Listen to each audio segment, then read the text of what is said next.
ناظرین آداب، تاریخ کا ایک اہم حصہ ہمارا ادب ہے۔ کم کتابوں میں ذاتی بصیرت کا اظہار ملتا ہے۔ استادوں کے گھروں کے دروازے طالب علموں کے لیے ہر وقت کھلے رہتے ہیں۔ کہانی کو پوری طرح آبجیکٹو ہونا چاہیے۔ کوئی بھی کتاب مکمل کتاب نہیں ہوتی ہے۔ اردو اور ہندی بہت زیادہ مختلف ایک دوسرے سے نہیں ہیں۔ کچھ اصولوں کا نشہ تھا، کچھ مقدس خواب تھے، ہر زمانے میں شہادت کے یہی اسباب تھے۔ ناظرین آداب، پروگرام کتابوں کی دنیا میں میں آپ سبھی کا استقبال کرتا ہوں۔ آج ہم گفتگو کریں گے پروفیسر صدیق الرحمن کی بہت ہی مشہور و معروف کتاب جس کا نام ہے تمنا کہیں جسے، اور ہمارے ساتھ گفتگو کے لیے موجود ہیں اس عہد کے مشہور ادیب و دانشور اور جامعہ ملیہ اسلامیہ کے پروفیسر ایمیریٹس پروفیسر شمیم حنفی صاحب۔ سر، اس پروگرام میں ہم دل کی گہرائی سے آپ کا استقبال کرتے ہیں۔ بہت شکریہ آپ کا۔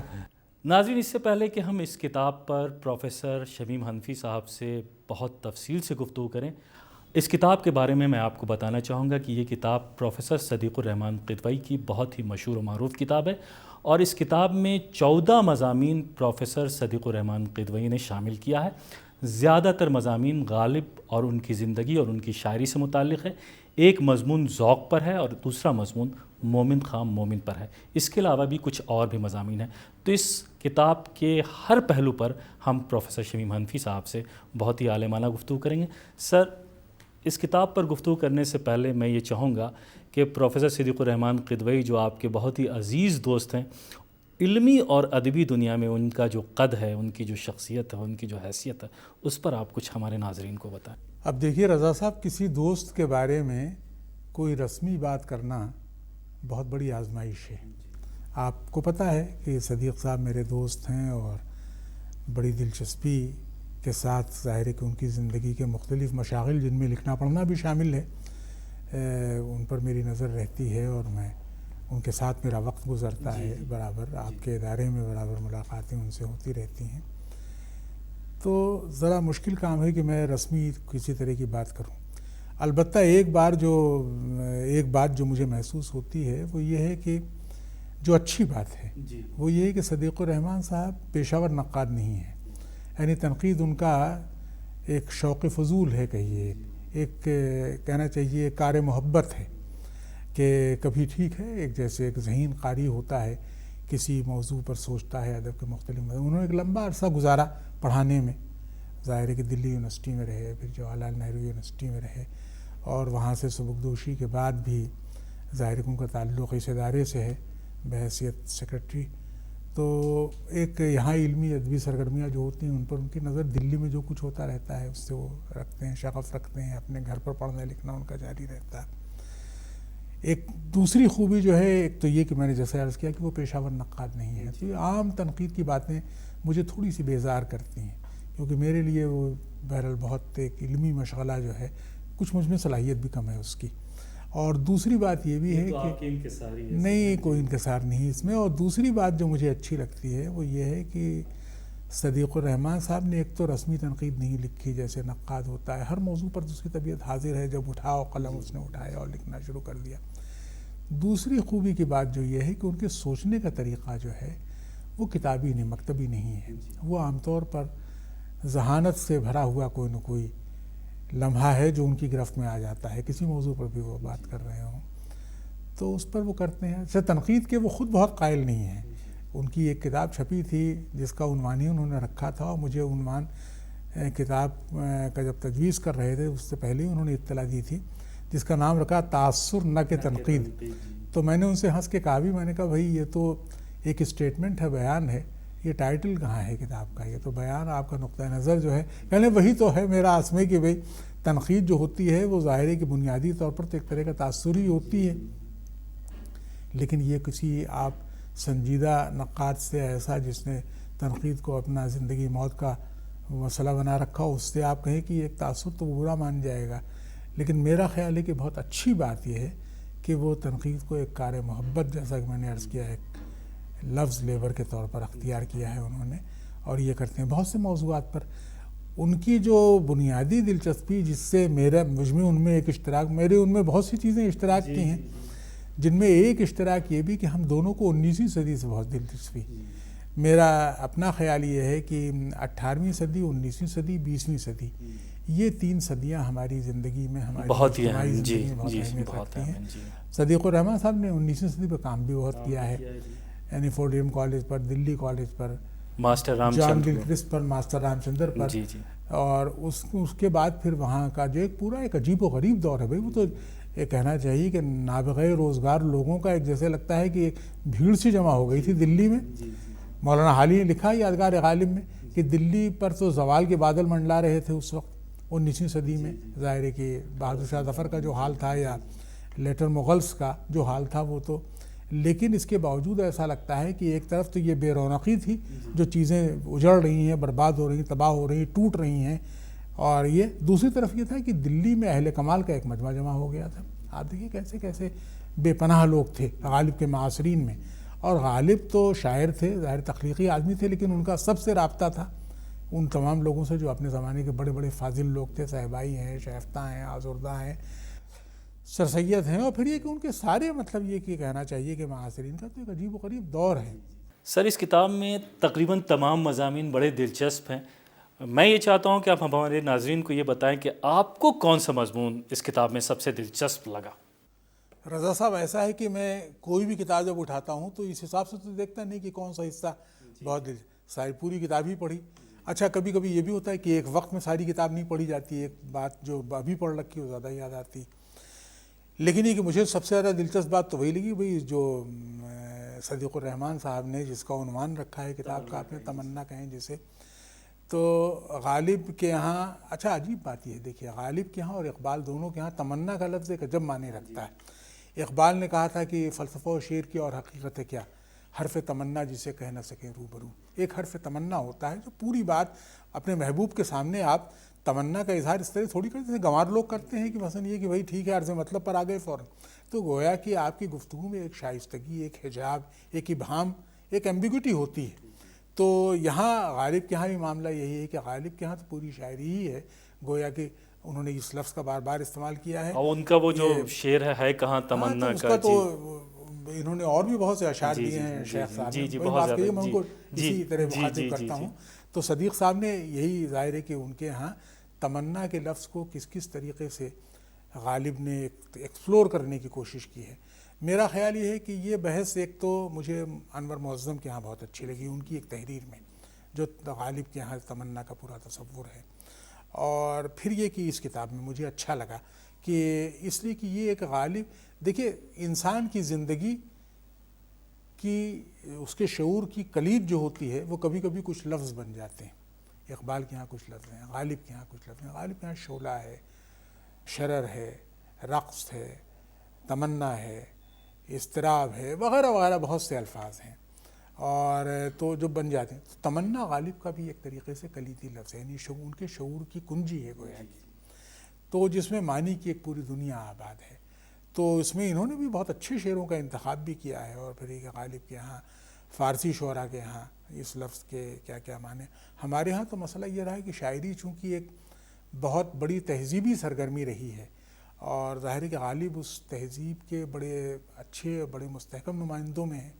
تو غالب کے ہاں تو ان کی زبان سے کبھی کبھی لگتا ہے ایک پوری تہذیب بول رہی ہے.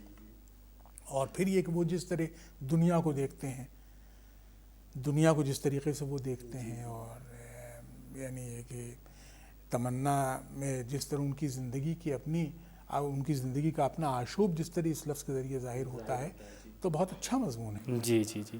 ایک مضمون ہے کہ اردو نثر کی تاریخ میں غالب کا عہد، وہ مضمون بھی بڑا دلچسپ ہے، تو ہم یہ چاہتے ہیں کہ اس پر بھی یہ آپ تو کچھ 19ویں صدی کا بنیادی مسئلہ ہے. ہمارے ہاں جدید نثر کی تاریخ میں 19ویں صدی سے بڑی تو کوئی صدی نہیں رہی. یعنی 20ویں صدی ظاہر ہے کہ پورا سفر اپنا کر چکی ہے. 100 سال بڑے بڑے لکھنے والے پیدا ہوئے. اس وقت بھی بہت سے لوگ موجود ہیں ہمارے یہاں اچھی نثر لکھنے والے، محسن عسکری جیسے لوگ، شمس الرحمن فاروقی جیسے لوگ، بہت سے لوگ آئے یہاں. لیکن عالم سرور، احتشام حسین، کلیم الدین احمد، یہ سب آپ دیکھتے ہیں کہ 20ویں صدی. لیکن 19ویں صدی کا کوئی جواب نہیں ہے. 19ویں صدی میں تو ایسا لگتا ہے بھئی غالب کے عہد میں آپ جب کرتے ہیں تو غالب کا عہد محسن آزاد کا عہد بھی ہے، نذیر احمد کا عہد بھی ہے، کہنا چاہیے کہ سر سید کا عہد بھی ہے، حالی کا عہد بھی ہے، شبلی کا عہد بھی ہے. تو کہنے کا مطلب یہ ہے کہ یہ تو ایک طریقے سے اردو نثر کے جو عناصر خمسہ کہے جاتے ہیں، یعنی 5 بڑے نثر نگار جس میں نذیر احمد اور سر سید کے علاوہ شبلی، حالی یہ سب آ جاتے ہیں، محسن آزاد، ڈپٹی نذیر احمد وغیرہ یہ سب ہیں. جیسے اگر ان میں سے بڑے 5 بڑوں کا آپ ذکر کریں تو کہنے کا مطلب یہ ہے کہ وہ صدی تو بہت غیر معمولی ہے نثر کے لحاظ سے. اسی زمانے میں نثر میں ہمارے ہاں نئی صنفیں بہت سی آئیں. اچھا، انہوں نے صدیق الرحمن صاحب نے اس مسئلے پر تو خاصا غور و خوض کیا ہے. ماسٹر رام چندر ایک طریقے سے، ماسٹر رام چندر جو تھے اس زمانے میں 19ویں صدی کے قافلہ سالاروں میں تھے، نئے شعور کے. اور ظاہر ہے کہ ان بہت حوالے ہیں، ان پر مضامین بھی انہوں نے لکھے، انگریزی میں بھی ان کی کتاب چھپ چکی ہے اور اردو میں انجمن سے شائع ہوئی ہے. تو وہ تو زمانہ بہت اہم ہے نثر کے لحاظ سے، نقطہ نظر سے.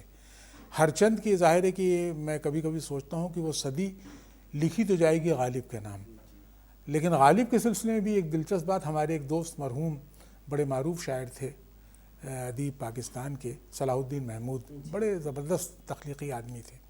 انہوں نے لکھا ہے کہ اردو کی سب سے اچھی نثر اور سب سے اچھی نظم لکھنے کی ذمہ داری ایک ہی دکھیاری روح کے سر آئی تھی، اور وہ روح غالب کی تھی.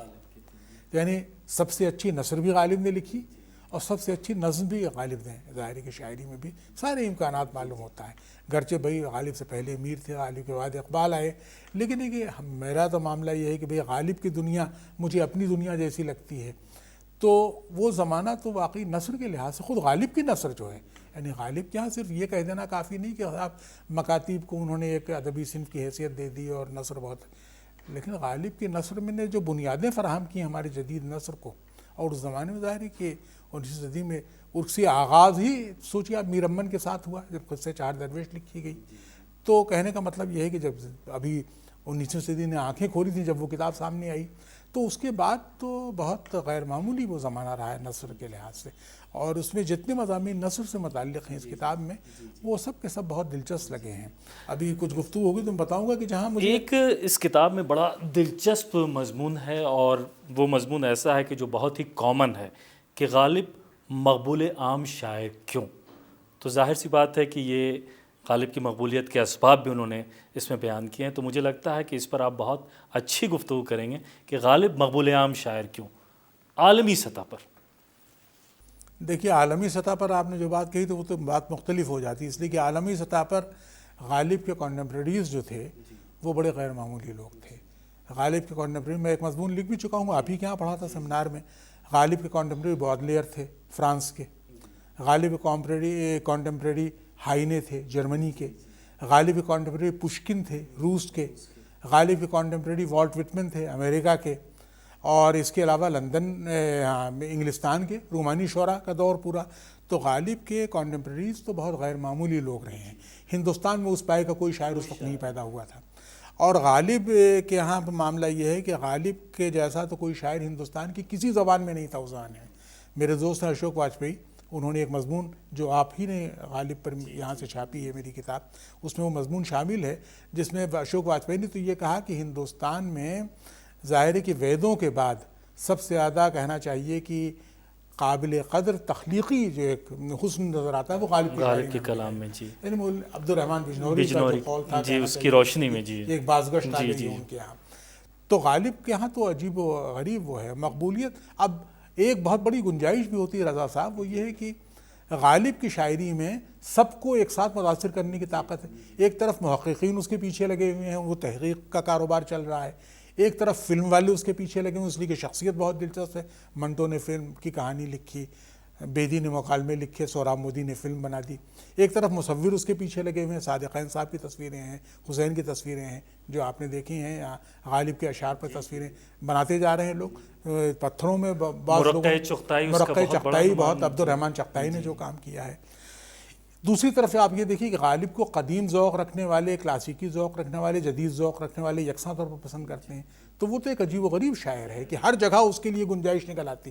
حد تو یہ ہے کہ ایسے لوگ جو شاعری کا کوئی لطف، زیادہ گہری باتیں نہیں سمجھ میں آتی جن کے، وہ بھی غالب سے لطف لیتے ہیں. چچا غالب ایک محاورہ بن گیا، گویا کہ غالب کو اپنے جیسا آدمی سمجھنے لگے کہ بھئی غالب رند مینوش تھے، یا یہ کہ زندگی میں آزادہ روی کی روش انہوں نے اختیار کر رکھی تھی. تو رضا صاحب میں بات یہ کہہ رہا تھا کہ غالب کے ہاں تو بالکل عام لوگ، ایسے لوگ جو شاعری کو سمجھنے کی زیادہ صلاحیت نہیں رکھتے، وہ بھی غالب سے اپنے آپ کو آئیڈینٹیفائی کرتے ہیں.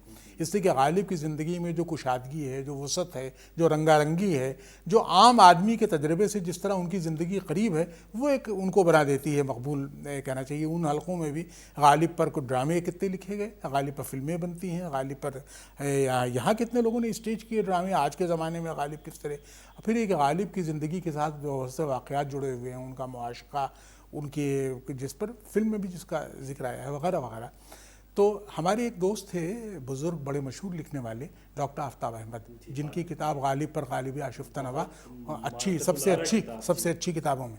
انہوں نے ایک لیکچر دیا تھا جس کا عنوان تھا 3 صدیاں 3 آوازیں، یعنی 18ویں صدی، 19ویں صدی، 20ویں صدی. اور 3 آوازیں کون سی لی؟ میر تقی میر 18ویں صدی، غالب 19ویں صدی، اقبال 20ویں صدی. پھر انہوں نے یہ بتایا کہ کیا وجہ ہے کہ ان آوازوں مجھے غالب کی آواز سب سے اچھی لگتی. اور بہت عمدہ بات انہوں نے کہی تھی. میرا خیال ہے کہ اس نے اس طریقے سے، یعنی اتنے ایلیبریٹ انداز میں، اتنا کھول کر کے کسی اور نے اس مسئلے پر بحث شاید نہیں کی ہوگی. انہوں نے کہا کہ بھئی میر کی دنیا میں تو ہمارا دم تھوڑی دیر کے بعد گھٹ جاتا ہے، اس لیے کہ وہاں ایک ہی جیسے تجربوں کی ایک حزن کی ایک کیفیت، ایک اداسی، ایک ویرانی، ایک اجاڑپن، ایک کہنا چاہیے بے سمتی، ایک بے سہارا ہونے کا احساس، یہ ساری چیزیں تو کہاں تک آدمی جھیلے. تو کچھ دیر میں گھبرا جاتا ہوں میں. اقبال کے ہاں معاملہ یہ ہے کہ مرد مومن کو دیکھتا ہوں تو صاحب اتنا بڑا آدمی ہے، بھئی میں تو ویسا بن نہیں سکتا، میں تو عام آدمی ہوں. عام آدمی کی خرابیاں، خوبیاں، دھوپ چھاؤں، اندھیرے اجالے سب میری زندگی میں ہیں، تو میں ویسا نہیں بن سکتا. البتہ غالب کی دنیا میں جب جاتا ہوں تو مجھے لگتا ہے وہ تو ہمارے جیسا آدمی، کبھی امید کرتا ہے، کبھی نا امید ہوتا ہے، کبھی ہنستا ہے، کبھی روتا ہے، کبھی گلہ کرتا ہے، کبھی شکر ادا کرتا ہے. اور ہر طرح کے لوگوں میں، ایک اوباش لوگوں میں بھی بیٹھا ہوا ہے اور علماء و فضلاء میں بھی بیٹھا ہوا ہے. تو غالب کی دنیا، انہوں نے یہ لکھا ہے کہ میری اپنی دنیا ہے، یہاں میں کھل کر سانس لے سکتا ہوں. تو صدیق الرحمن صاحب نے بھی یہ غالب کی مقبولیت جو اسباب بیان کیا ہے، تو اس میں اس طرح کے مسائل، تمام باتوں کی نشاندہی کی. مسائل سے بحث کی. سر اس میں ایک بہت ہی دلچسپ مضمون ہے عبوری دور کا ذہن، اور اس میں انہوں نے ماسٹر رام چندر کے تعلق سے بھی بڑی اہم گفتگو کی ہے، جو کہ ان کا بہت ہی محبوب ٹاپک ہے پروفیسر قدوئی کا. تو اس پر آپ کچھ اظہار خیال. دیکھیں یہ تو 19ویں صدی کا میں نے شروع ہی میں جیسا کہ عرض کیا تھا، اور ماسٹر رام چندر وغیرہ اس آزمائش سے گزرے تھے جب ہماری تہذیب ایک اپنا سفر گویا کی منزل ایک عبور کرنے کے بعد ایک دوسرے یعنی یہ کہنا چاہیے کہ دائرے میں داخل ہو رہی تھی. تو 19ویں صدی تو اس لحاظ سے بہت اہم ہے کہ عبوری دور کا، اس دور کا جو ذہن ہوگا وہ عجیب و غریب چیز ہوئی، کیا چیز ہم چھوڑ دیں اور کیا چیز ہم اختیار کریں. مسئلہ یہ پیدا ہوتا ہے کہ ہم ایک گھر چھوڑ کے آپ کو ایک نیا گھر بسانا ہے. تو مسئلہ یہ ہے کہ پرانے گھر کی کون سی یادیں آپ کے ساتھ رہ جاتی ہیں اور نئے گھر میں کون سی چیزیں ہیں جو آپ کو اختیار کرنا، جو آپ کو مشکل لگتا ہے. تو یہ تو ایک عجیب و غریب ذہن ہوتا ہے کشمکش کا. اس کشمکش کا شکار اس زمانے میں غالب بھی ہوئے، سر سید بھی ہوئے، کہنا چاہیے کہ آزاد بھی ہوئے، نذیر احمد بھی ہوئے، شبلی اور حالی بھی ہوئے. یعنی سب کے ہاں آپ کو کہیں نہ کہیں یہ پورا وہ دکھائی دیتا ہے. اور ماسٹر رام چندر کی حالت تو ایک طریقے سے گائیڈ کی تھی، رہنما کی تھی. بلکہ انہوں نے لکھا ہے نذیر احمد نے ایک موقع پر کہ اگر میں نے دلی کالج میں تعلیم نہ حاصل کی ہوتی تو میں ایک جاہل مولوی بن کے رہ گیا ہوتا. تو ماسٹر رام چندر سے تو مولوی ذکاء اللہ نے اور نذیر احمد نے، ان سب نے باقاعدہ پڑھا تھا. تو کہنا چاہیے کہ بہت اچھا کام ہے ان کا، قدوئی صاحب کا اس موضوع ماسٹر رام، اور وہ مباحث بہت اچھے ہیں. جی جی جی جی. تو ایک غالب کے بعد جو اردو نثر لکھی گئی، اس پر غالب کی نثر کے بہت زیادہ اثرات ہمیں دکھائی دیتے ہیں. اس پر بھی یہ بحث کی ہے پروفیسر قدوئی نے. دیکھیے غالب کے اثر سے بچ کے تو نکلنا بڑا مشکل تھا نا، شاعری میں بھی، جبکہ مشکل بھی ہے. بلکہ ایک موقع پر تو بہت دلچسپ جملہ فراق صاحب نے کہا تھا کہ غالب بڑا پاجی شاعر ہے، اگر آپ اس کی تقلید کریں تو اس کا کچھ نہیں بگڑے گا، لیکن آپ کی شاعری چوپٹ ہو جائے گی. تو یہ غالب کے ہاں معاملہ یہ ہے کہ غالب کی تقلید کرنا جتنا مشکل ہے اتنی ہی لوگوں نے کوشش بھی کی اس کی. اچھا غالب کے ہاں اتنے ویریشنس ہیں، اتنا تنوع ہے، اتنی رنگا رنگی ہے، کون سا رنگ آپ اختیار کریں گے غالب کا؟ مشکل پسندی کا دور ہے، سیدھی سادھی زبان کے اشعار ہیں. آسان نثر لکھنا جتنا مشکل کام ہے یہ تو بہت غیر معمولی.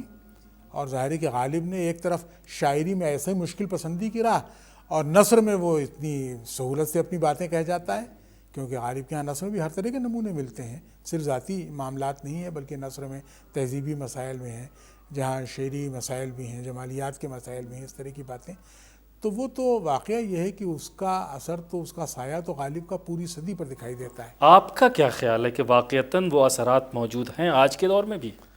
آج کے دور میں کیوں نہیں ہے؟ میرا خیال ہے خطوط غالب سے بہتر نثر تو میں نے تو آپ کو ابھی سنایا تھا صلاح الدین محمود کا جملہ کہ اردو کی سب سے اچھی نثر سب سے نظم لکھنے کی ذمہ داری ایک ہی تو کیری روح نے سنبھالی. لیکن ہمارے زمانے میں مسئلہ یہ دیکھیے، غالب کی شخصیت جتنی بے تصنع تھی اس کا اظہار ان کی نثر سے ہوتا ہے، اور ان کی شخصیت میں جتنے کرتب تھے، جتنی پیچیدگی تھی، اس کا اظہار ان کی شاعری سے ہوتا ہے. تو ان کے بعد بھی کون سا ایسا لکھنے والا ہے اچھی نثر کا جس نے غالب سے اثر نہ قبول کیا ہوگا؟ میں تو پتہ نہیں اب لوگ اس کو کس نظر سے دیکھے ہیں، لیکن میرا جی کی نثر مجھے بہت پسند ہے 20ویں صدی میں. عسکری صاحب کی نثر مجھے بہت پسند، محسن عسکری کی. اور میرا خیال ہے بے تکلف نثر لکھنے کی جو روایت ان دونوں نے قائم کی اس کے ڈانڈے کہیں نہ کہیں غالب سے ضرور مل جائیں گے. یہ اس کی طرف اشارہ بھی اچھا کیا ہے. انتظار حسین نے اسی لیے غالب کو یہ کہا کہ غالب تو شاعر نہیں ہے بلکہ ناول نگار ہیں گویا کی ایک طرح. یعنی ان کے خطوط میں جو کہنا چاہیے کہ مرقع ملتے ہیں دلی کی تہذیبی زندگی کے، دلی کے کلچر کے، دلی کے معاشرت کے، ان سب کے، یعنی جیسے ڈکنس کے ہاں کہنا چاہیے کہ انگلستان بولتا ہے اس کے ناولوں میں، اسی طریقے سے ایسا مطلب غالب کی شاعری، غالب کی نثر میں دلی کی پوری تہذیب جو ہے اس کو ایک زبان مل گئی ہے. تو انتظار صاحب نے تو کہا کہ بھئی خطوط غالب کو میں ایک ناول کے طور پر پڑھتا ہوں کبھی. خیر تخلیقی آدمی ایک تخلیقی انداز میں ایک بات کہہ دی، لیکن واقعہ یہ ہے کہ غالب کی نظر جس طرح جزیات پر ہے، آپ دیکھیں ان کی نثر میں جس طریقے سے کنوؤں کا ذکر کر رہے ہوں، بازاروں کا ذکر کر رہے ہوں، جمنا کے پل کی سیر کا ذکر کر رہے ہوں، یہاں کا جو مشاغل ہیں چاندنی چوک کا اور یہاں کا جو ذکر وہ کر رہے ہوں، تو وہ ایک غیر معمولی بے تکلف نثر لکھنے کی جو روایت غالب نے قائم کی تھی، اس سے تو کوئی اچھا نثر نگار دامن نہیں بچا سکتا نا. پروفیسر قدوئی نے غالب کے جو تعلقات تھے نوابوں اور رئیسوں کے ساتھ، اس پر بھی گفتگو کی ہے اس کتاب میں. دیکھیے اب ہر شخص کی زندگی کے بہت سے پہلو ہوتے ہیں، اور غالب کے ہاں تو بہت ایک طریقے کے وہ ہیں، اور غالب خود بھی ہمیشہ بڑا غرور کرتے رہے اپنے آبا و اجداد پر، اور اپنی ریاست کا، اور اپنی کہنا چاہیے کہ ایک اپنے اشرافی معاشرے کا اور وہ اپنے رشتوں کا غالب کو بہت احساس تھا. لیکن سوال یہ ہے کہ غالب کے ہاں ایک طریقے کا ایک وہ بھی ہے جو ملتا ہے آپ کو، جیسے اس زنجیر کو توڑنا بھی چاہتے ہیں اور توڑی بھی انہوں نے، بھئی ورنہ جیل خانے کی ہوا کیوں کھاتے، اور یہ ساری چیزیں رہیں. دوسری چیز ایک بات بہت معنی خیز جو مجھے ضوء انصاری کی یاد آتی ہے اس سلسلے میں، انہوں نے یہ کہا تھا کہ غالب اگر قصیدہ لکھتا ہے، تعریف کرتا ہے کسی میر رئیس کی، تو ان سے وہ اپنا حق طلب کرتا ہے اپنی عظمت کا. یعنی ایک طریقے سے غالب ان سے کوئی خوش آمد نہیں کر رہے ہیں بلکہ اپنا حق طلب کر رہے ہیں. تو انہوں نے جو بحث کی ہے قدوئی صاحب نے غالب کے ہاں کلچرل لیول پر اگر آپ دیکھیں تو ہمارے یہاں نوابوں نے، مسئلہ یہ کہ ان کو آپ الگ کر دیں تو ہند اسلامی تہذیب جس کو آپ اس کے سب سے اچھے جو مظاہر آپ کو دکھائی دیتے ہیں اسی کلچر میں دکھائی دیتے ہیں. غالب خود جس کے نمائندے اور ان کا نواب رامپور، نظام حیدرآباد، نواب رامپور لوہارو کے لیے ایک سہارا بنے. لوہارو خاندان میں ان کی شادی ہوئی، حیدرآباد سے ان کا ایک رشتہ ہوا، ان لوگوں کا ذکر بھی انہوں نے غالب نے کیا ہے. ان کی زندگی میں 1857 کے اثرات بہت زیادہ دکھائی دیتے ہیں، جس کا اظہار انہوں نے سب سے زیادہ خطوط میں کیا. اور واقعتاً جیسا کہ آپ ابھی کہہ بھی رہے تھے کہ وہ وقت ہماری تہذیب اور ہماری زندگی کے لیے بڑا اہم.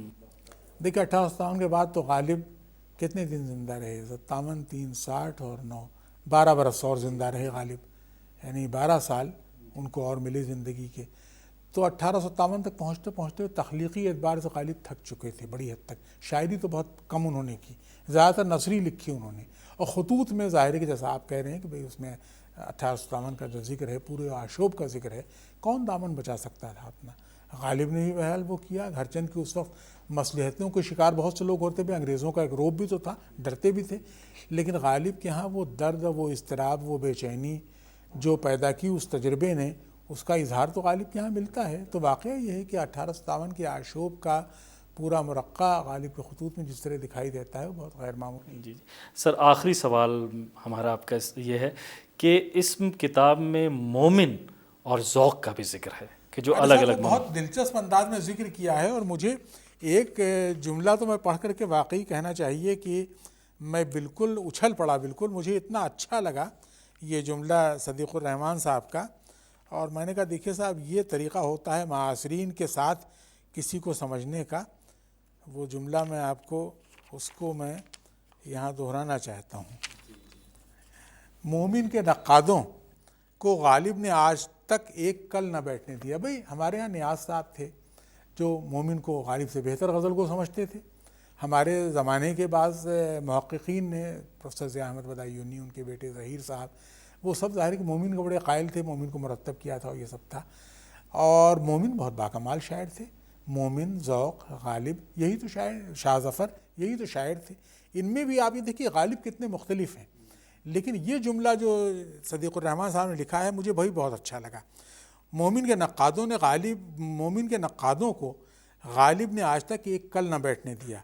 مومن کے فضائل کا ذکر کرتے ہوئے وہ غالب کا سایہ ان کے ذہن کی فضا پر اتنا گہرا ہوتا ہے کہ ان کی پسند کچھ جھیپی سی رہتی۔ یعنی اگر آپ غالب کے مقابلے میں مومن کو ترجیح دیں گے تو تب بھی کھل کر کے اپنی بات کہتے ہوئے آپ جھجکتے ہیں۔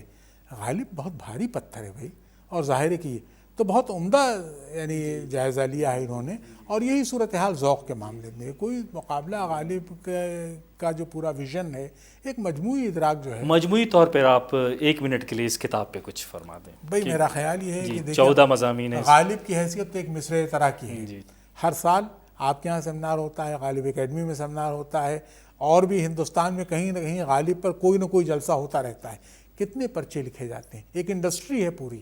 کچھ لوگوں کو تو غالب نے محقق بنا دیا، نقاد بنا دیا، اور یہ سب رہا سلسلہ، جس کو دیکھیے تباہ آزمائی کر رہا ہے۔ اس میں ظاہر ہے کوئی نئی بات کہنا بہت مشکل کام ہے۔ زیادہ تر کتابیں جو ہوتی ہیں وہ ان میں یہی ہوتا ہے کہ 4 کتابوں میں جو باتیں کہی گئی ہیں، 5ویں کتاب انہی کی بنیاد پر تیار ہو جاتی ہے۔